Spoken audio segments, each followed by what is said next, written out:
Perhaps Nurse Martinez would like to explain her medical degree to us. That is what Dr. Whitfield said 47 minutes before everything changed. Seattle General in Philadelphia hums with its familiar rhythm, fluorescent lights casting green shadows across polished linoleum, the ventilator in room for 12 wheeze clicking its mechanical song, shoes squeaking softly as staff moves between beds. Elena Martinez stands beside 7-year-old Tommy Chen's crib, her hand steady as she adjusts the 4-line tape to his small wrist. The needle site shows no redness. The drip rate is exactly 22 milliliters per hour. She documents this in his chart with the precision of someone who has done this work not for 6 months like her file claims, but for something closer to 2 decades. Tommy's unseeing eyes track the sound of her movement. The boy is thin in a way that speaks of months of declining appetite, his skin the pale color of someone who hasn't felt sunlight in weeks. His Army Ranger Captain father, David Chen, sits in the vinyl chair beside the bed, his uniform still crisp despite the 18-hour vigil. His grip on his son's hand never loosens. The man's jaw is clenched so tight Elena can see the muscle working beneath his skin. The doctors say there's nothing left to try, Captain Chen says quietly. His voice carries the flattened effect of someone who has been told the worst news his mind can process. Optic nerve degeneration. Neurological cascade. Progressive. Terminal. He doesn't look at Elena when he speaks. He looks at his son's face as if trying to memorize it. 20 of them. The best in Philadelphia. They all said the same thing. Elena does not tell him what the 20 doctors missed. Not yet. She simply adjusts the pillow under Tommy's head and moves to the monitors, her fingers moving with practiced precision to check the telemetry connections. The heart rate is steady. The oxygen saturation is acceptable for a child with his baseline. But the markers Elena sees in the blood work, the eosinophilia, the elevated liver enzymes, the protein patterns in the spinal tap results, they tell a different story entirely. They tell a story she saw once before, 20 years ago outside Bagram Airfield in a forward surgical unit that no longer officially exists. She reaches into her scrub pocket. Her fingers find the tarnished challenge coin, military-grade brass worn smooth from 2 decades of palming. The image stamped into its face is barely visible anymore, the edges rubbed soft by the precise motion she's repeated 10,000 times. Nobody notices. Nobody ever notices.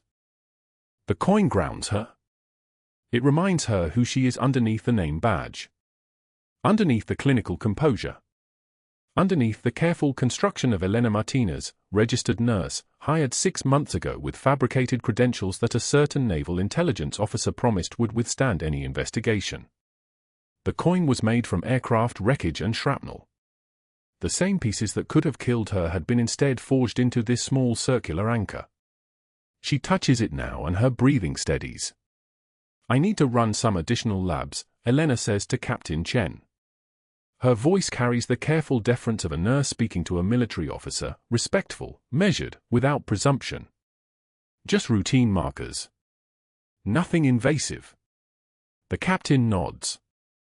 He doesn't have hope anymore.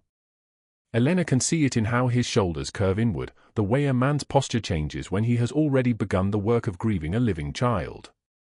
Do whatever you think is best, he says. Nothing else matters anymore anyway. Elena draws blood samples from Tommy's port with the ease of someone who has done this procedure approximately 4,000 times. The boy doesn't flinch. He's long past flinching. She labels each tube with meticulous care, the date, the time, her initials. The lab will process them within 2 hours. She knows this because she has already spoken to 3 separate lab technicians, each conversation casual, each one designed to ensure Tommy Chen's samples get priority analysis. She is stepping out of the room when Dr. Whitfield appears in the hallway. He is a tall man with the kind of posture that comes from being told his entire life that he was destined for greatness. His white coat carries the weight of his position like armor. Behind him are 2 residents and an attending physician, the morning rounds entourage. His smile appears when he sees Elena, and it is the smile of a man who has just been given permission to demonstrate his superiority. Nurse Martinez, he says, his tone suggesting she has just committed a tactical error. You're charting on Mr. Chen's case. She stops. She turns. Her expression remains neutral, the careful blankness of someone trained to absorb criticism without allowing it to register on her face. I notice you've documented observations that diverge significantly from the established diagnostic framework, Whitfield continues, gesturing to her notes with one hand. 7 additional lab orders placed without physician authorization. Notation suggesting parasitic markers in the differential. He speaks to the residents, not to Elena. This is deliberate. Speaking to her would afford her the dignity of direct communication. This is precisely the kind of reckless deviation from protocol that exemplifies everything wrong with modern nursing. The inability to stay within scope.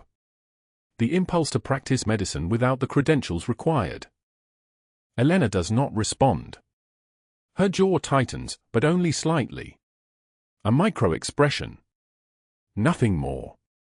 This is the most dangerous thing about Elena Martinez, her absolute refusal to give anyone the satisfaction of watching her react to insult. The case is clear, Whitfield says, still addressing the residents, still not looking at Elena directly. Progressive optic nerve degeneration with cascading neurological damage. All 20 physicians in our hospital system have reviewed the file. All 20 have reached the same conclusion. What we have here is a child with a tragic but irreversible condition. What we don't need are nurses generating phantom differential diagnoses that waste time and resources. One of the residents glances at Elena, then quickly away. This is the moment where a person might crumble. This is the moment where someone might cry in a supply closet, might feel the weight of being dismissed, might wonder if their instincts are wrong after all. Elena's hand is still touching the challenge coin in her pocket. She can feel its shape. She can feel the temperature of it, room temperature, warmed by her palm. She thinks of a 12-year-old boy in Kabul who was supposed to be dead but wasn't. She thinks of the decisions that person made when everyone else had given up. I'll continue to monitor his vitals, Elena says quietly. Her voice is steady. There is no tremor in it. There is no question seeking approval. It is simply a statement of fact, delivered with the calm of someone who has already made a decision and has no need of permission. Whitfield's expression hardens. See that you do. Within established protocols. He walks past her. His entourage follows. The hallway smells of antiseptic and stale coffee, the permanent perfume of a hospital that never quite closes. Elena stands alone for a moment, her fingers still in her pocket, feeling the weight of the coin. The fluorescent light above her head hums its constant irritating song. Somewhere down the hallway, a monitor alarm sounds and is quickly silenced. She has already made the calls. The parasitic serology testing. The additional neuroimaging. Everything ordered through subtle channels, one request to a sympathetic lab tech, another to a radiologist who remembers her from the night shift when she saved a patient everyone else had written off.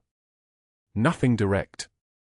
Nothing that would generate a paper trail that leads back to Elena. But that wasn't the worst part of what Dr. Whitfield didn't understand.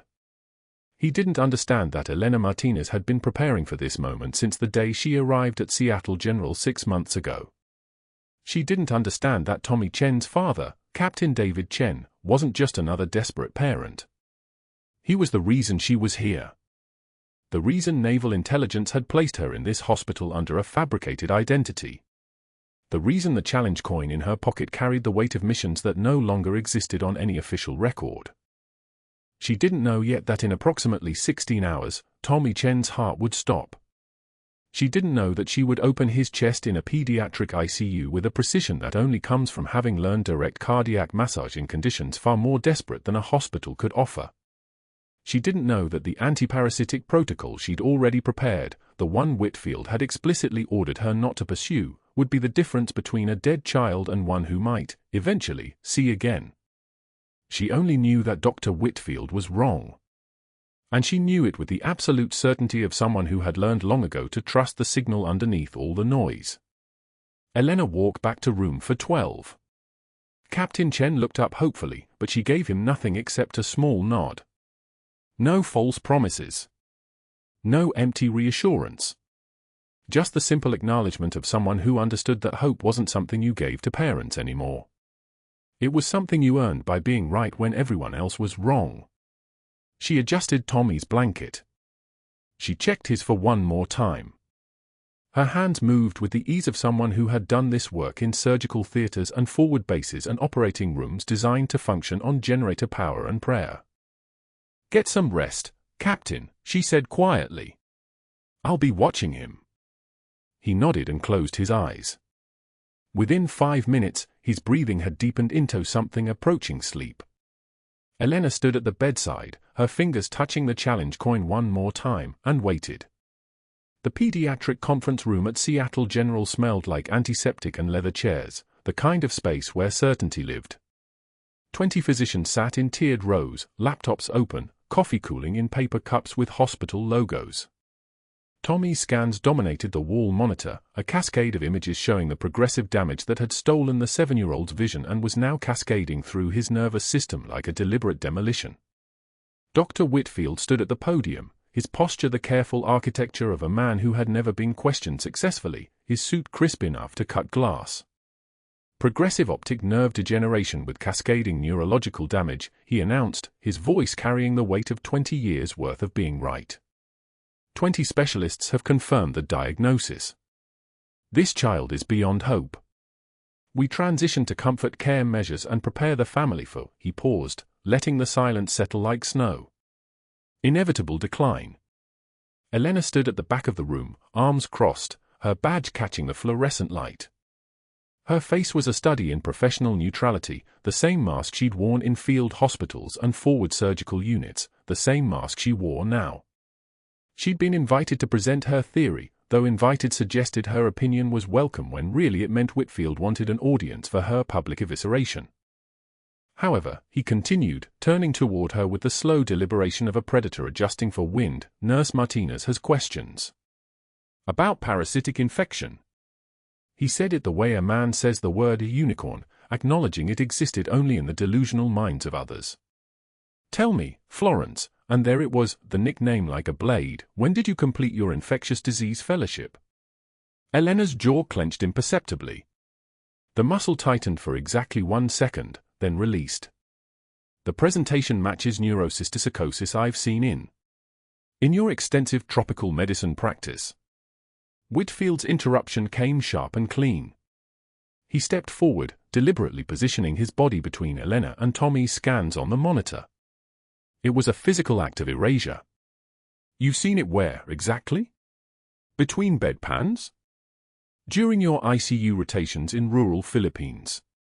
He turned to the assembled physicians with a small smile. "Nurses are wonderful at bedside manner." "Truly.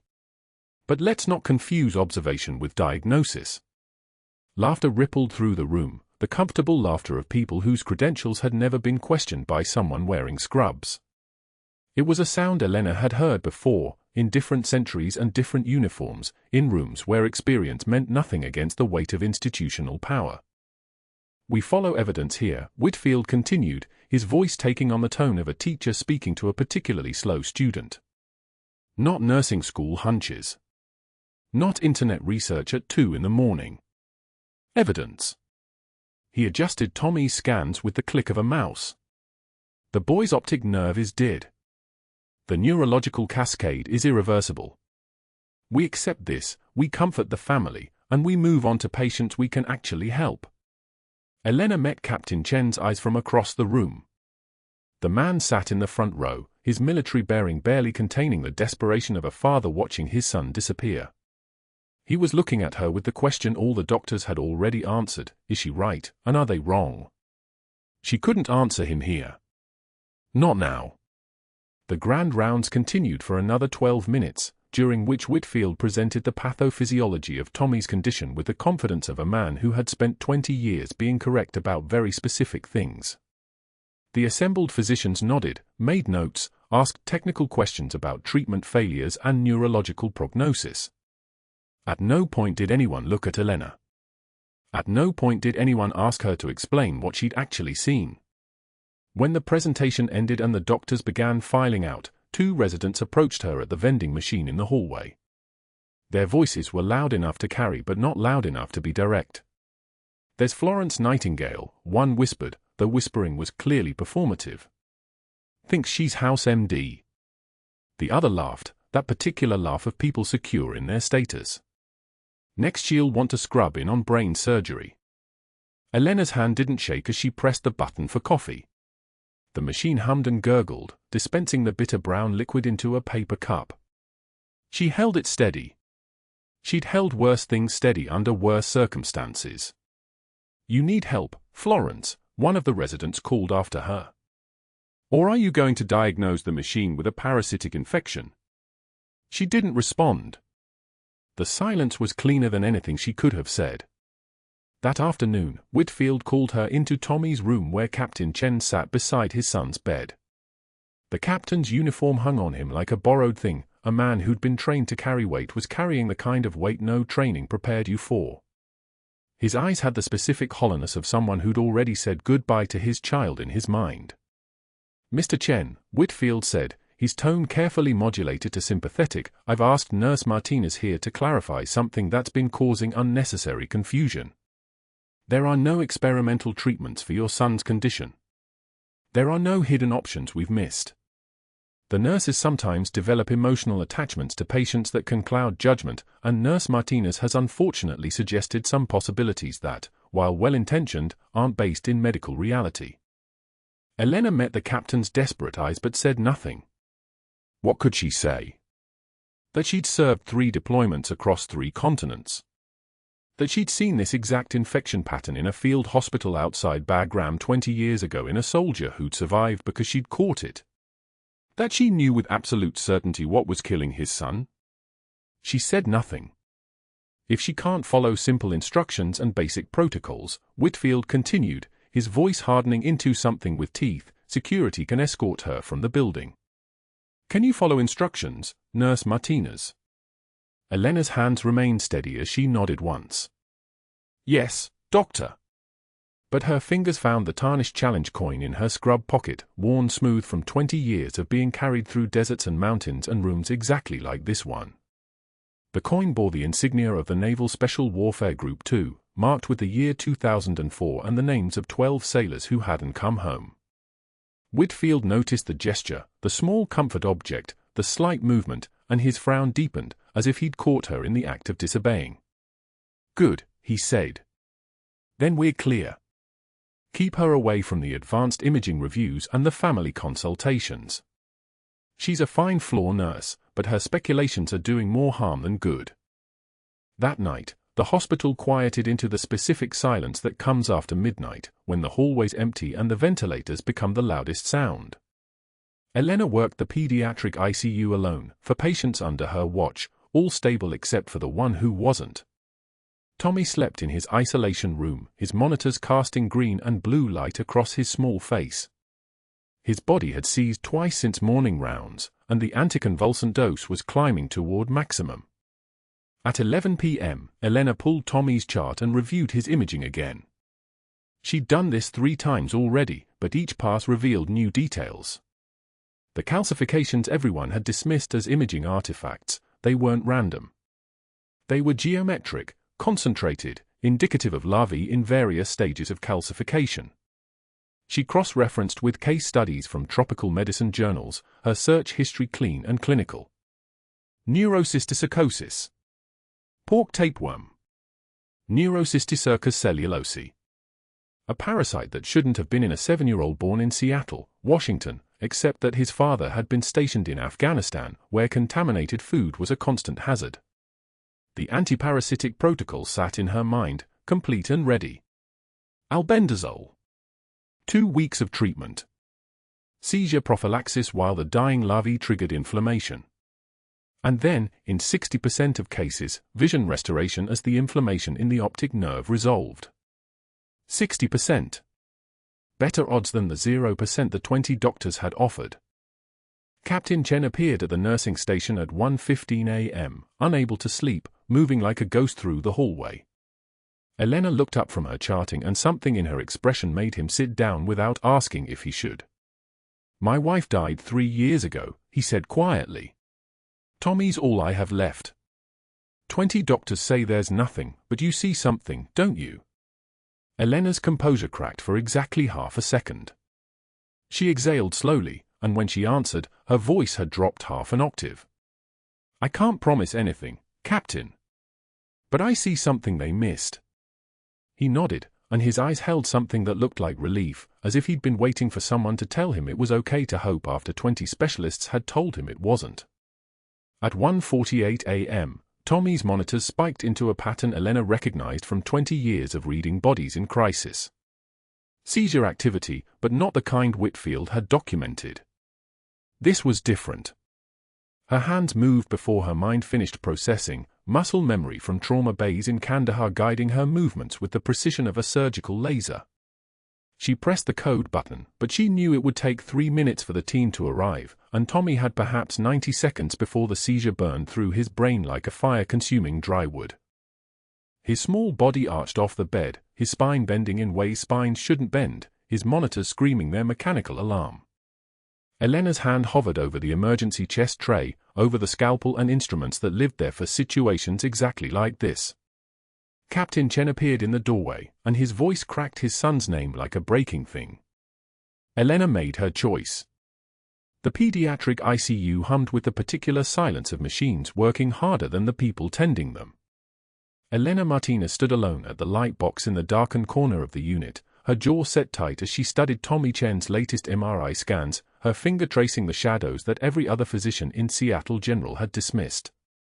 The images were subtle, intricate patterns in the optic nerve, cascading inflammation in the cerebrospinal pathways, the kind of detail that revealed itself only if you'd seen it before. She had seen it before. 20 years ago, in a field hospital outside Bagram, a Marine reconnaissance officer had presented with progressive blindness and neurological degradation. The diagnosis that day had been catastrophic degeneration. The actual cause had been parasitic infection so advanced it had nearly taken his life. Elena's hands trembled against the light box, but not from fear. From recognition. She pulled up Tommy's lab work on the computer terminal, her eye scanning the eosinophil counts, the protein markers, the inflammation profiles that Dr. Whitfield had ordered categorized as nonspecific and filed away. Nonspecific. The word tasted like copper. She cross-referenced them against the parasitic panels, the ones Whitfield had never ordered. The ones nobody had thought to order because 20 physicians had decided the case was closed, the boy was damaged beyond repair, the family should prepare for accelerating blindness and neurological deterioration until the seizures came and then the end came with them. But the numbers didn't lie. The numbers screamed parasitic infection. Cysticercosis. Neurocysticercosis. Something that could be treated. Something that could save his life. Elena knew what came next if she waited. The cascading neurological crisis.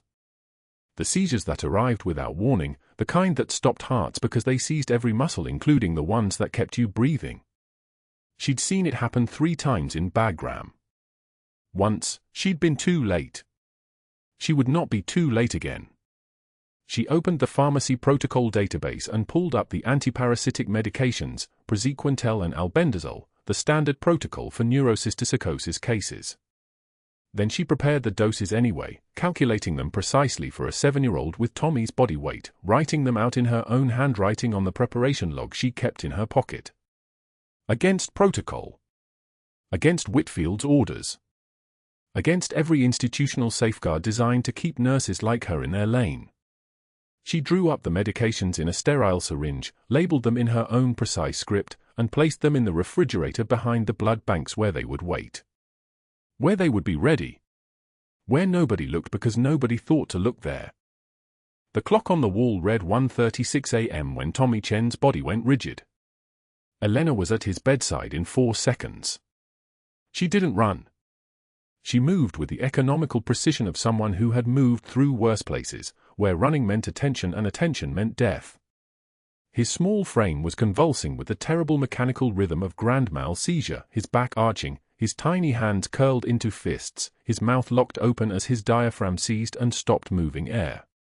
The monitors erupted into a chaos of alarms, the heart rate climbing past 180, the oxygen saturation plummeting from 94 to 88 to 74 as his lungs refused to expand. "Call the code," Elena said, and her voice came out level and flat and empty of all the panic that belonged to this moment. "Get the cart. Push 1 milligram epinephrine 4 and someone get me a 14-gauge angiocath now." The night resident, a younger woman named Dr. Patel who had watched Whitfield humiliate Elena 2 days prior, froze at the foot of the bed. Elena didn't wait for compliance. She was already moving toward the crash cart, her hands already pulling what she needed: the paddles, the defibrillator pads, the intubation kit with the size 4.0 pediatric endotracheal tube because Tommy was 7 and the tube size was age times 4 divided by 4, and Elena's hands knew mathematics that lived deeper than conscious thought. Tommy's heart stopped beating at 1:53 a.m. The flatline sound came through the monitor like a single terrible note held too long. Elena was already opening his chest before anyone had moved to do it, her hands moving on their own, muscle memory from a place that didn't exist on her official employment file.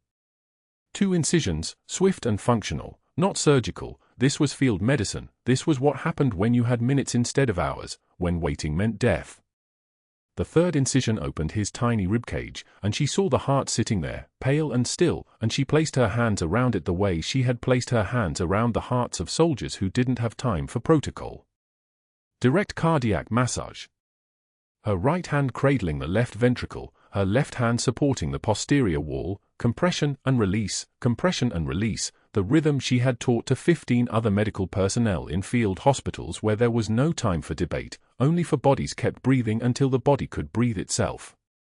The boy's chest rose and fell with each compression, artificial breathing around artificial heartbeats, a conversation between life and death that Elena was fluent in because she had lived in that language for 3 decades.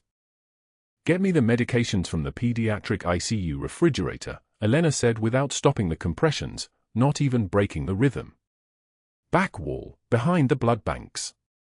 The syringe labeled with my handwriting. "Now." Dr. Patel stared. "Those aren't ordered." Dr. Whitfield said.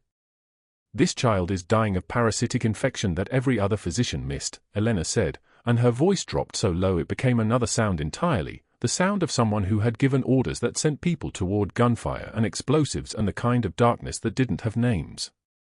"You can fetch that medication or you can explain to his father why his son's heart is in his mother's chest because nobody was willing to deviate from protocol. Choose now." Dr. Patel moved. The compressions continued. Compression, release, her hand steady as a surgical laser, her eyes watching Tommy's pupils for signs of perfusion, her ears listening to the terrible silence of a heart that had forgotten how to beat. The code team began arriving, nurses flooding in, equipment rolling, the controlled chaos of a pediatric emergency that was running out of seconds, but Elena didn't cede control. She was still the only one with her hands inside the boy's chest, still the only one who understood what needed to happen.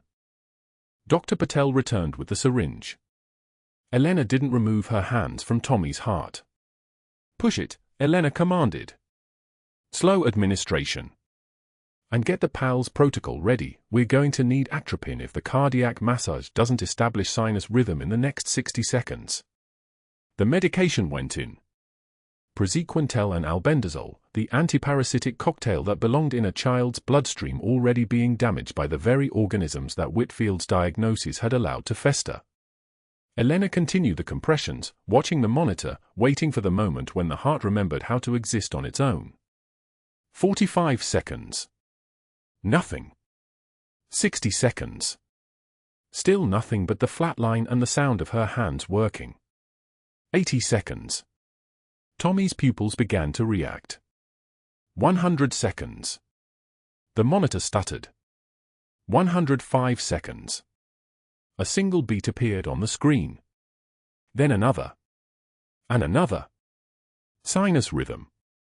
Fast, too fast, tachycardic and irregular but alive, the electrical signature of a heart that had been shocked back into existence by medicine and compression and the kind of persistence that didn't know when to stop. Elena continued the compressions for another 30 seconds while the rhythm stabilized, while Tommy's oxygen saturation began to climb, 68, 72, 78, 84, and then she withdrew her hands and stepped back. The room erupted into organized motion, the code team taking over with 4 lines and monitoring equipment and all the standard interventions that came after someone like Elena had already done the impossible. She moved to the sink and began scrubbing, not from clinical protocol but because her hands were covered in blood and she needed time to become a nurse again, to put down the thing she had been on the other side of the world and become the thing she was pretending to be in Philadelphia. By 2:15 a.m., Tommy Chen was stable. His heart was beating.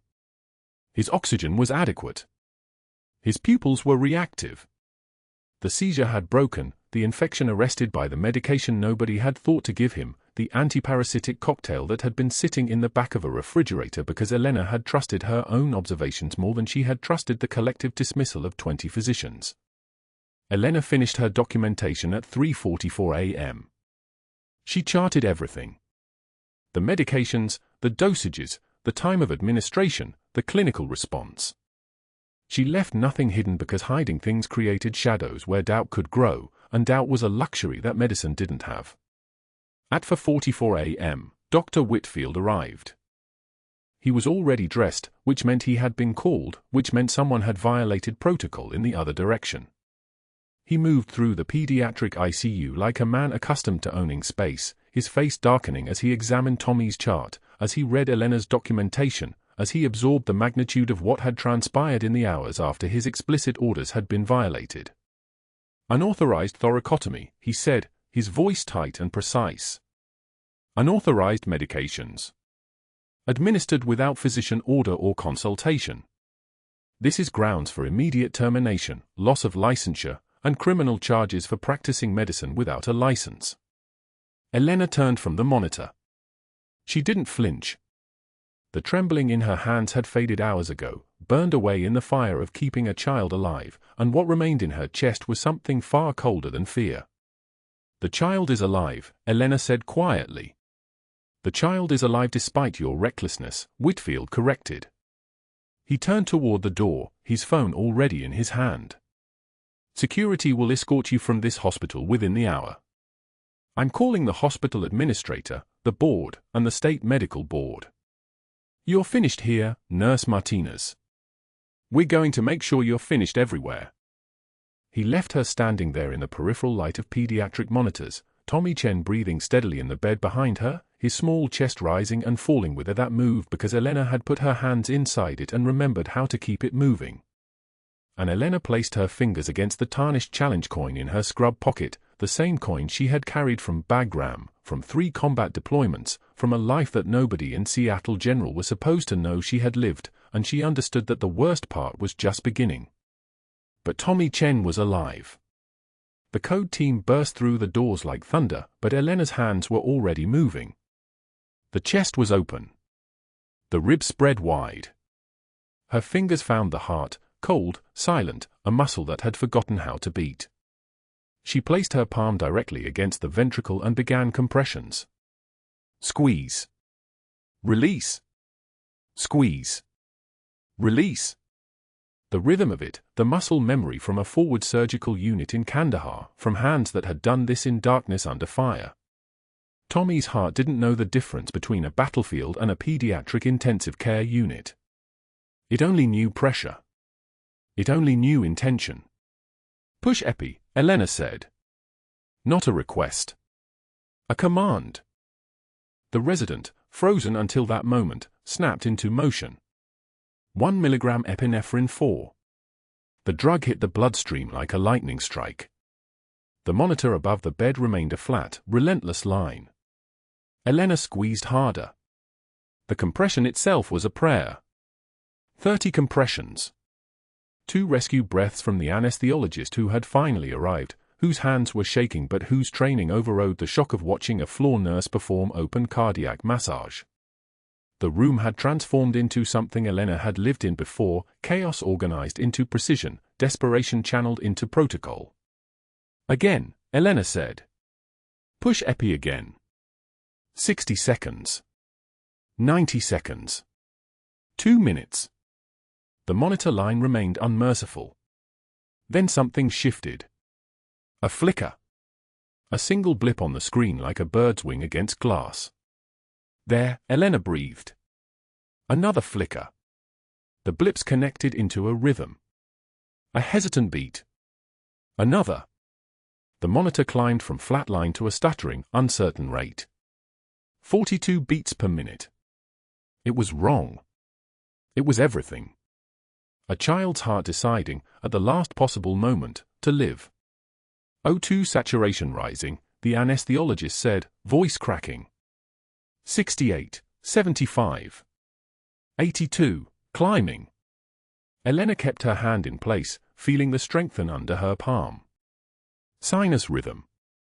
The most beautiful word in the English language. The team erupted into controlled motion, fours, monitors, the stretcher being positioned for transport to pediatric ICU. Nobody looked at Elena. Nobody asked who she was or how she knew to do this. The child was alive. The child was alive. Nothing else existed. The code team wheeled Tommy out at 2:51 a.m. Elena stood alone in the trauma bay, her left hand covered in the copper smell of blood, her right hand pressing against her sternum where her own heart was finally slowing. She counted breaths. 4. 5. 6. Professional composure was a muscle.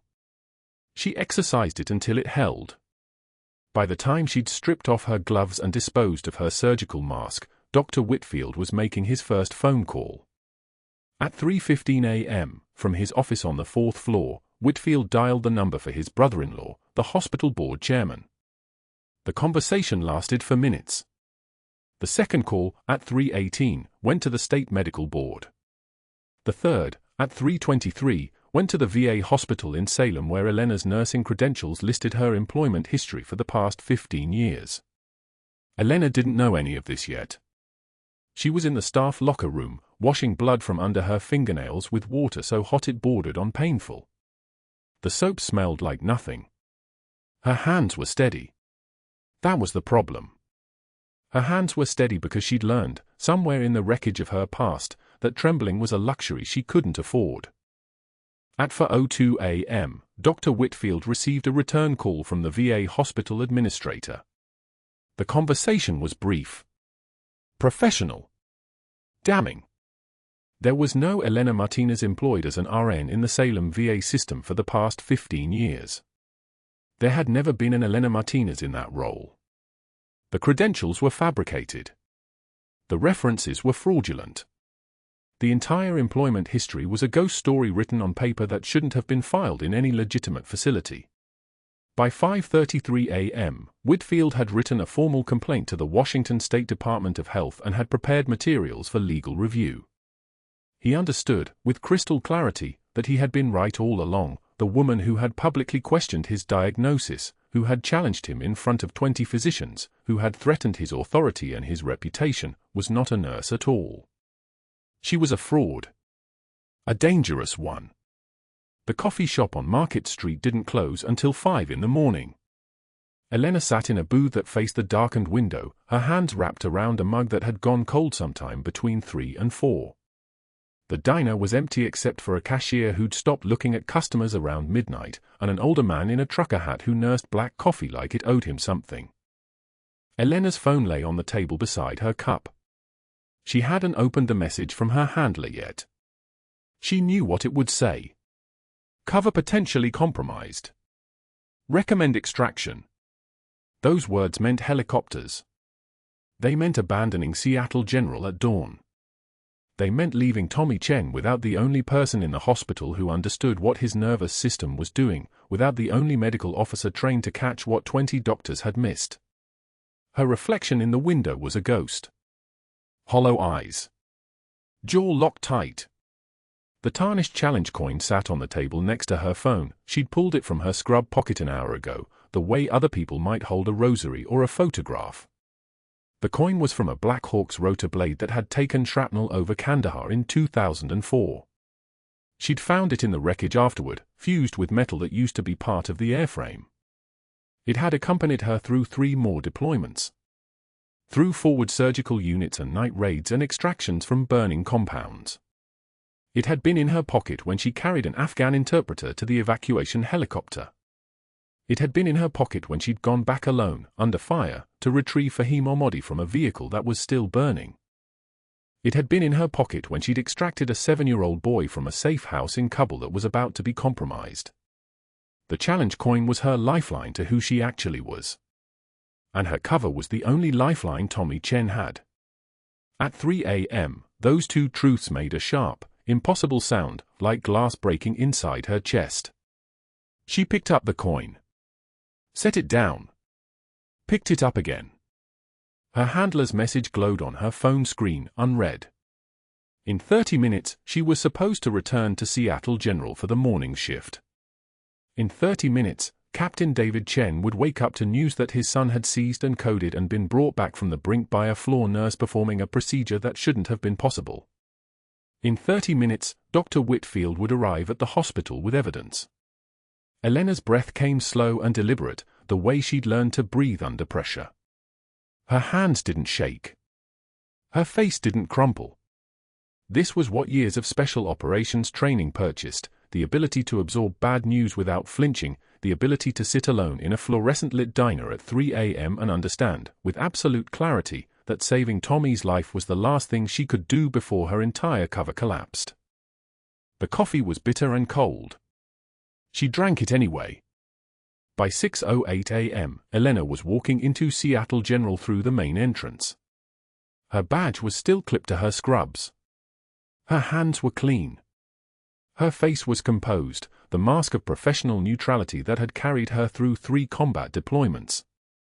Nobody watching would have guessed that she'd sat awake in a diner for 7 hours, or that her handler's message was already replied to with 2 words, "standing by." The hospital administrator was waiting at the security checkpoint. He was a thin man with the posture of someone who'd learned early that authority was something you announced through your spine. He held a folder against his chest like a shield. 2 security guards flanked him, one of them a Marine, which explained the salute-stiff posture and the recognition in his eyes when he looked at her. "Nurse Martinez," the administrator said. "Not Elena. Not a name. A role. A fiction. You're suspended, effective immediately, pending verification of your credentials and investigation by the State Medical Board." Elena didn't move. Didn't blink. Her hands remained at her sides, loose, ready. The challenge coin was still in her pocket. She could feel it against her thigh like a talisman. "I need you to surrender your badge and your access card. You're not authorized to enter patient care areas. Security will escort you out." Elena unclipped her badge. Set it in the administrator's outstretched hand. The plastic was still warm from her body heat. She walked past the nurse's station without looking at anyone. She heard the whispers start before she reached the elevator. Suspension. Investigation. Credentials. The word fraud hung in the air like a smell nobody mentioned but everyone could detect. In the parking lot, she sat in her rental car and finally, for the first time in 36 hours, allowed her composure to crack. Her head dropped against the steering wheel. Her breath came in shakes. The challenge coin fell from her pocket onto the floorboard, rolling under the brake pedal. She didn't pick it up.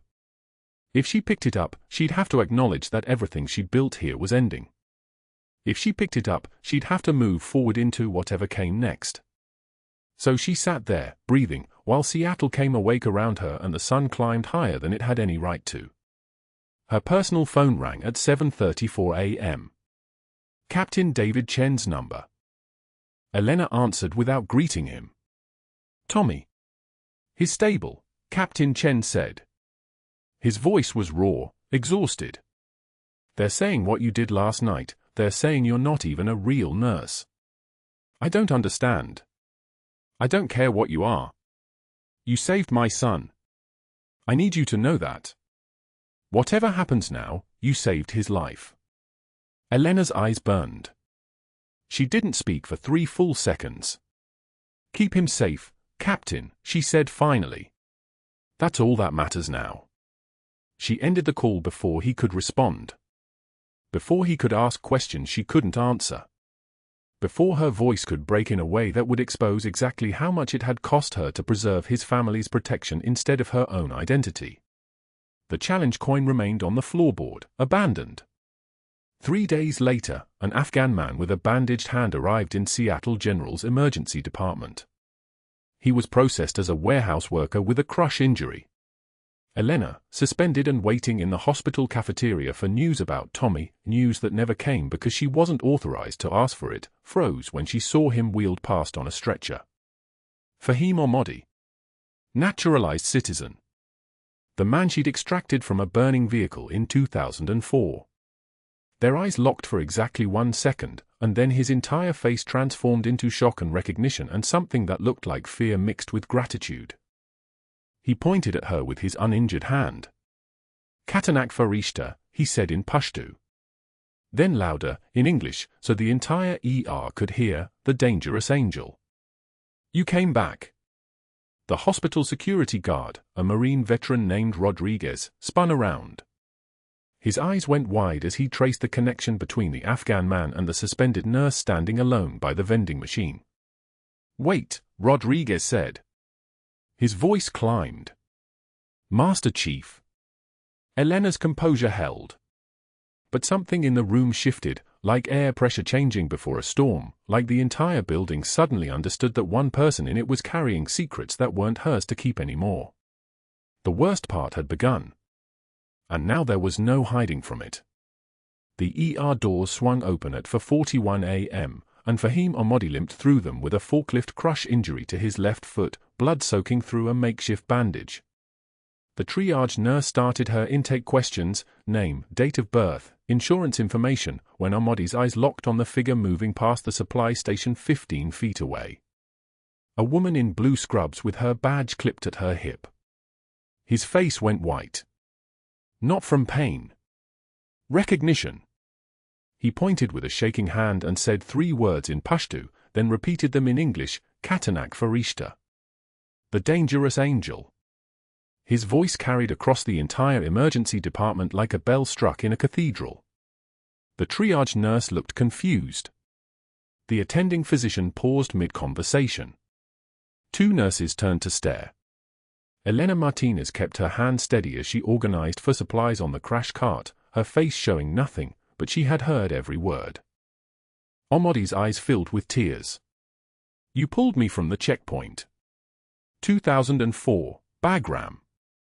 They shot me, left me in the street. You came back for me." His leg shook as he tried to stand. "I thought you were dead." Everyone thought. Elena turned to face him fully, her composure absolute, her voice dropping to a register that made the entire ER go silent. "Sit down. Let me see your foot." It wasn't a request. It was a command, delivered with the precision of someone accustomed to being obeyed by trained soldiers. Ahmadi Saturday. He didn't argue. But the damage was done. The words were already spreading through the hospital like electricity through copper wire.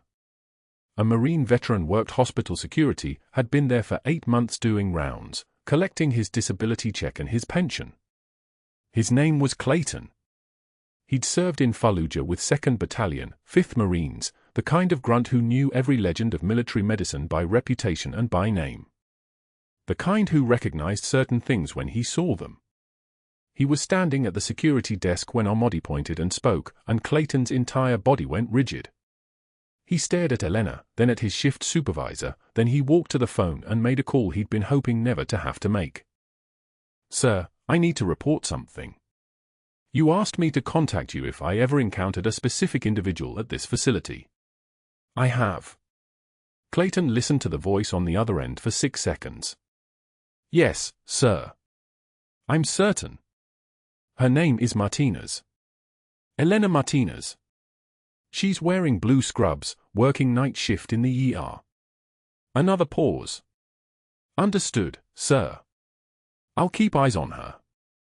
The call went to Seattle General's hospital administrator, who had been waiting for this phone call for exactly 6 months. Not waiting with dread, waiting with something else. Anticipation. Because 6 months prior, before Elena had ever arrived, before Tommy Chen had ever seized, before Dr. Whitfield had ever uttered her name, a different kind of call had come in. From a general. From the Pentagon. From the kind of institution that doesn't call hospitals very often, and when it does, people listen. The administrator picked up his own phone and dialed a number he'd been instructed to memorize but never to write down. A voice answered on the first ring, as if the person had been waiting. The administrator's hands trembled slightly as he spoke, recounting everything: the Marine vet's confirmation, the patient's identification, the name Captain Chen echoing through an emergency department. He heard a single word back: mobilize. 42 minutes later, the rotor wash of a Black Hawk helicopter shook the windows of Seattle General's 5th floor. Not landing on the roof, too visible. Settling into the parking lot. The bird's doors slid open and 6 figures emerged in parade dress uniform, boots hitting asphalt in synchronized rhythm. The general came last. 2-star, Navy SEAL background, face like granite that had been weathered by desert wind and the weight of decisions that had cost lives. His aide carried a leather portfolio. His adjutant carried a tablet with a single file open. His eyes carried something that looked like vindication. The elevator ride to the main hospital atrium took 90 seconds. During that 90 seconds, word spread through every floor of Seattle General like smoke through a ventilation system. Something big was happening. Something official. The administrator had already called Dr. Whitfield, told him to present himself at the atrium in 10 minutes, dressed and ready to explain himself. Whitfield arrived confident, his board connections in his pocket like a shield, his reputation like armor. He smiled at the general. The smile faded when he saw the uniform. The entire hospital staff had gathered: nurses, doctors, respiratory therapists, custodians, patient transport, security, even patients who could walk. The fluorescent lights hummed their mechanical drone overhead as the general took position at the center of the atrium, his aide positioning the camera crew with the efficiency of people who had done this before in worse locations, in active war zones, in evidence that needed to be preserved.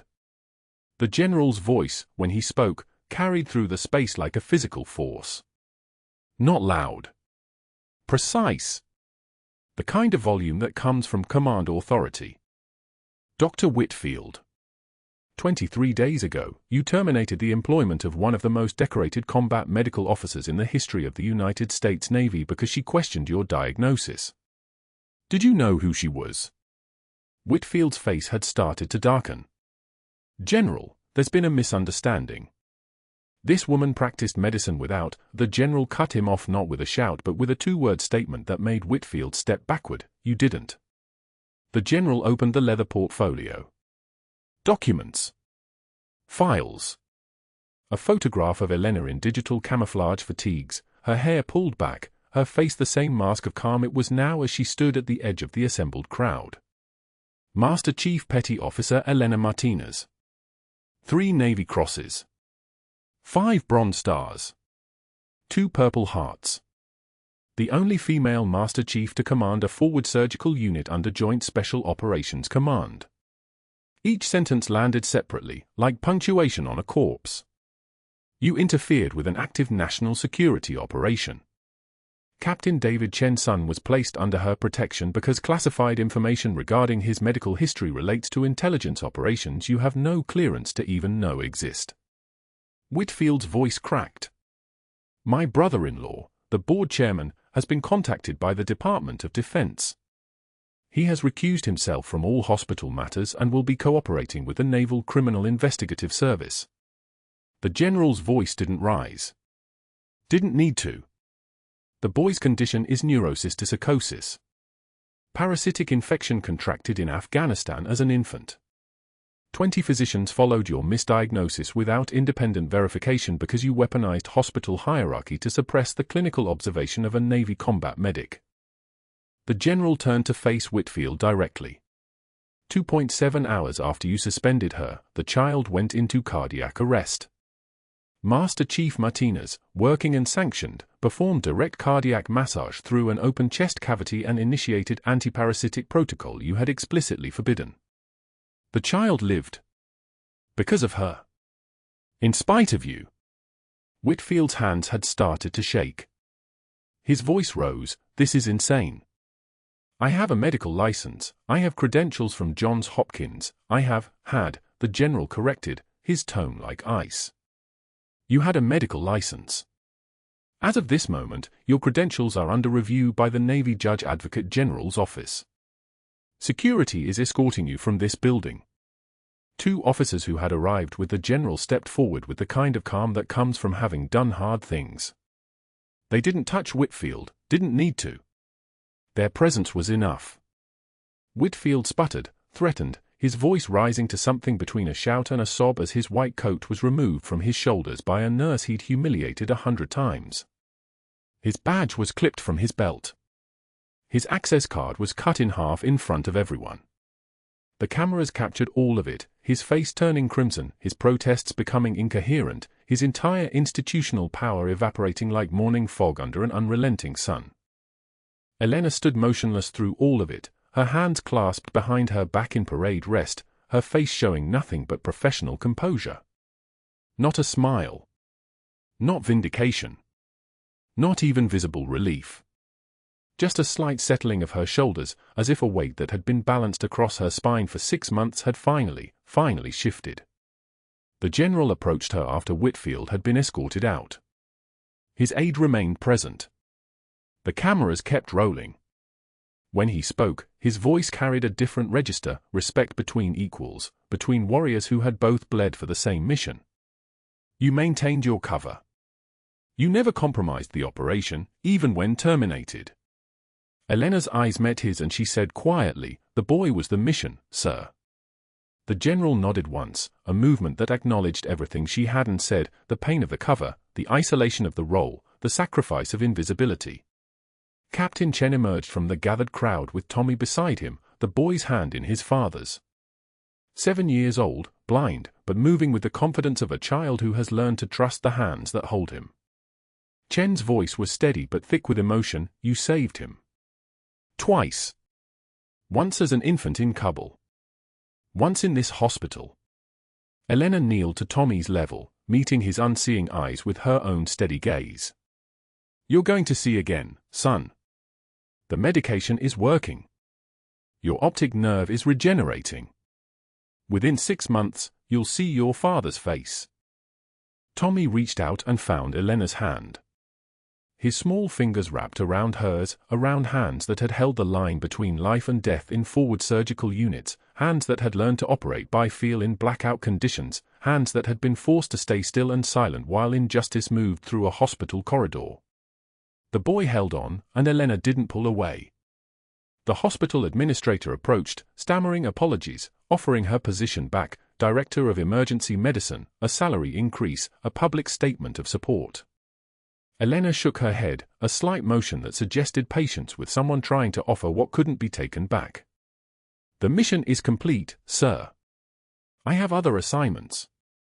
But she was still looking at Tommy when she said it, and the general saw that, and something shifted in his expression that looked almost like understanding. The news spread through Philadelphia in waves. Decorated combat medic. Military intelligence operation. Hospital conspiracy. By sunset, the story had reached every medical publication in the country. By morning, the photos of Whitfield being escorted out were on national news. His brother-in-law resigned from the hospital board within 48 hours. His medical license was revoked permanently 5 months later. But that's a separate reckoning for a separate day. What mattered in this moment, in this atrium full of nurses and doctors and patients and orderlies, was that the truth had moved through the institution like light through a stained glass window, illuminating everything it touched, changing the way people looked at each other, at hierarchy, at the quiet person in the corner who might be the one actually holding everyone up. Elena Martinez walked out of Seattle General at 6:12 a.m. with the morning light breaking across the Philadelphia skyline, and for the first time in 6 months, she didn't have to hide her hands, didn't have to swallow her voice, didn't have to pretend to be smaller than she was. The tarnished challenge coin was still in her pocket. But she was thinking about pulling it out, mounting it under glass, letting it sit in the open where people could see it and ask questions and maybe, just maybe, understand what it meant to carry something so heavy for so long that setting it down felt like learning to walk all over again. True heroism is what you do when the world stops watching. But sometimes, just sometimes, the world needs to watch. Needs to see. Needs to understand that the greatest strength isn't always the loudest voice in the room, it's the one that was right all along, waiting to be believed. If this story resonated with you, subscribe for more tales of hidden heroism and unstoppable truth. Like this video, comment with the truth you've been holding, and share this with someone who needs to hear that quiet strength always wins in the end.